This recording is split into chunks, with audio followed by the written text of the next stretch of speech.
What's up, guys? So we're back with another round of Epic War highlights. Today, we're going to be taking a look at the Skillitary team taking on the Mercenaries, the Skillitary team taking on a Doc Ock Sinister Six, and a new Wak-Factor team that I busted out for today's war. So let's get into it.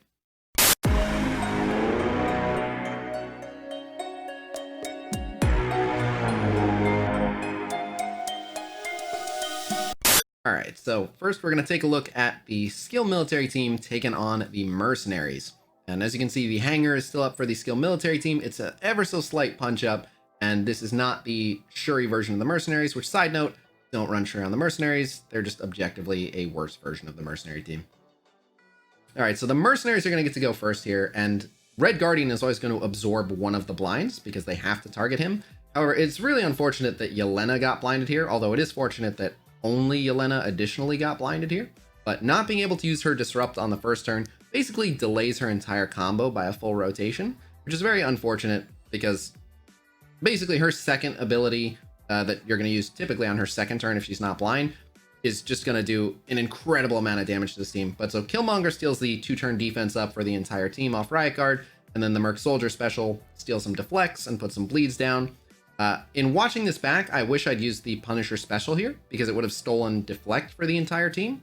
But I did go ahead and press the ult at the time. That's okay. He put down some decent damage anyway, but then they go ahead and focus him out. And that's really unfortunate because of all the characters on the field, Punisher would have easily been doing the most damage to the Mercenaries because they're all villains. But so people are in a bit of rough shape, but the Red Guardian special, which you see here, basically refreshes defense ups on everyone. And it's a huge heal, gives them regen. So they're in much better shape. Yelena, no longer blind, is able to use her special, and so she gets the Disrupt on Riot Guard, which is good. No more deflects for him. And she is now set up so that as long as she's still alive when her next turn comes around, it's going to be very devastating. So just continuing to hit Merc Riot Guard there. He's getting a little bit of healing from Merc Lieutenant, but it's okay. Killmonger takes those hits like a champ. Soldier goes down, but we're finally ready for the Yelena ult, and that just absolutely levels Riot Guard and Merc Lieutenant. Does some good damage to Taskmaster as well, as does the Red Guardian ult. I want to point out that my Yelena is 4 gold, 4 red as far as her stars. So a stronger Yelena will probably just completely blow apart the middle section of the Mercenary team. But yeah, so Yelena is going to get taken out here. But the combo of Red Guardian and Killmonger have amazing sustain, because every Red Guardian basic is going to give both of them defense up. And that's going to make Killmonger attack, and Killmonger heals himself. So yeah, that duo were good to keep going. All right, so now we're going to talk about the team that we've dubbed the Wak-Factor, and it is 3 Wakandan members and 2 X-Factor members. And it's a good use of these characters because Killmonger has several better places to be. Normally, I just use Shuri as a plug-and-play character. I don't typically use the Wakandans, and without Killmonger, there's just no point. And then the X-Factor are, well, they're just 2 characters. They're not really a team, so if you can find a good home for them, then you'll get better value, and that's what we have here. And so this team actually works as a really good counter for these Captain Marvel Young Avenger matchups, especially in security. They still handle them really well. And while this is a small punch down, I would have easily taken this exact same matchup in a punch across or even a slight punch up. A lot of the power is coming from my 7 red star Shuri, who does not need to be that big, as you'll see. So right off the bat, all of the Wakandan members, they get speed up on spawn, so they're going to take their turns immediately and not worry too much about the defense down. And then obviously Shuri's going to give people defense up, and then M'Baku's going to jump in with his taunt. And so Captain Marvel goes ahead and ults him, but he's M'Baku, and he does the one thing that he's good at and just shrugs off that damage like a champ. And unfortunately, they are boosted, so the first couple of AoEs that the X-Factor members are going to throw out are going to get blocked, and if an attack gets blocked, it cannot crit. So yeah, they're just not going to get any crits right off the bat, but they are going to be pretty efficient about clearing those deflects because they're going to be throwing out a lot of AoEs. So M'Baku pretty much served his purpose by absorbing the first 4 turns of that team with all the assists, especially in a room in security. I think he did great. Going to go ahead and use the rewind from Okoye on Squirrel Girl to delay the offense downs that she is planning on throwing at us, and then that put a vulnerable on her as well. So I did the Shuri basic over there just because it was good value to hit 3 people.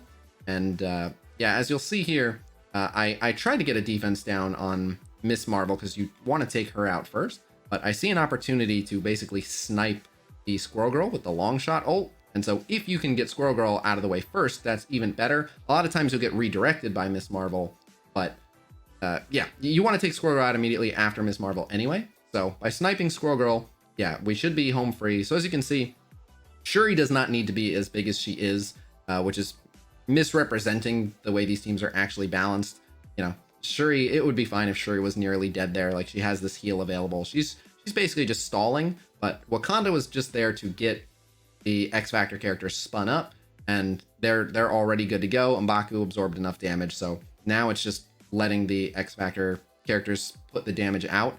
So like, that bleed is going to be the end of Miles. The heal block from Shuri basically made Miss Marvel waste a turn there. This will be another AoE to make sure that Miles goes down. America Chavez is down to red health now, and so just because Shuri's still alive, we can use a heal, but she's just using it on herself.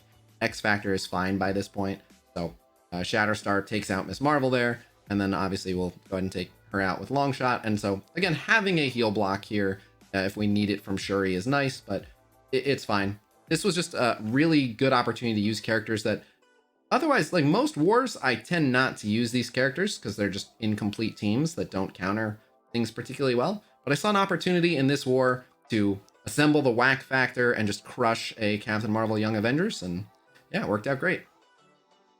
All right, this footage you're about to see is the Skill Military team taking on a Doc Ock Sinister Six team, and this was actually submitted to me by Mr. Nullification from the Venom Pool Alliance. So shout out to the entire Venom Pool Alliance. Thank you to actually one of his alliance mates for bringing it to my attention, and thank you very much, Mr. Nullification, for letting me use this footage. But yeah, what we're about to see is the Skill Military team in security, which doesn't really affect them, really only Red Guardian, because the rest of them get speed up on spawn, taking on an interesting variant of the Doc Ock Sinister Six in that it has Vulture instead of Mysterio, but they are boosted, so they're still going to have the deflects, so check it out.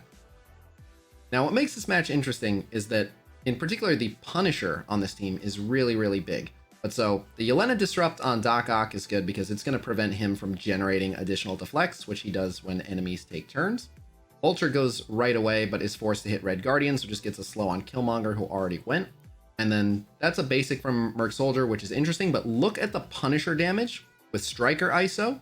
He does the initial bonus attack, the AoE, and then the Striker follow-up hit, and does about 70% of Doc Ock's health in a single shot. So they're able to do that all before Electro even goes. And so there you have the Red Guardian special there. And this would have been a little bit of a different match if it were the Mysterio version, because right after all of the offense down from Electro, you would then get a bunch of heal block from Mysterio, and you wouldn't have seen all of the extra health coming from the Red Guardian special right there, because they would have been heal blocked and they don't really have a way to deal with that. But because they were able to blow up Doc Ock, they are able to fight their way out of this. So I would be interested in seeing how this match goes against different variants of the Sinister Six. And I should also mention that a lot of whether or not this was going to work was based on how much Doc Ock actually blocked. He did not block enough to save himself, and therefore this massive Punisher was able to rip him apart. But yeah, in this instance, Skillitary prevailed. All right, so that wraps up the Epic War highlights for this week. So let me know in the comments below, which matchup surprised you the most? Was it the Wak-Factor? Was it the Skill Military taking on the Mercs? The Skill Military taking on the Doc Ock Sinister Six? Let me know in the comments below. Also, if you want any of your war footage featured in an episode of Epic War Highlights, as long as you have some exciting footage, all you have to do is send it to me on Discord. I'll put my Discord information in the video description below, and maybe your clip will be featured in an episode. Otherwise, though, thank you guys very much for checking this out. Please be sure to like, subscribe, and drink some Huel, and I will see you guys real soon. Until next time, peace!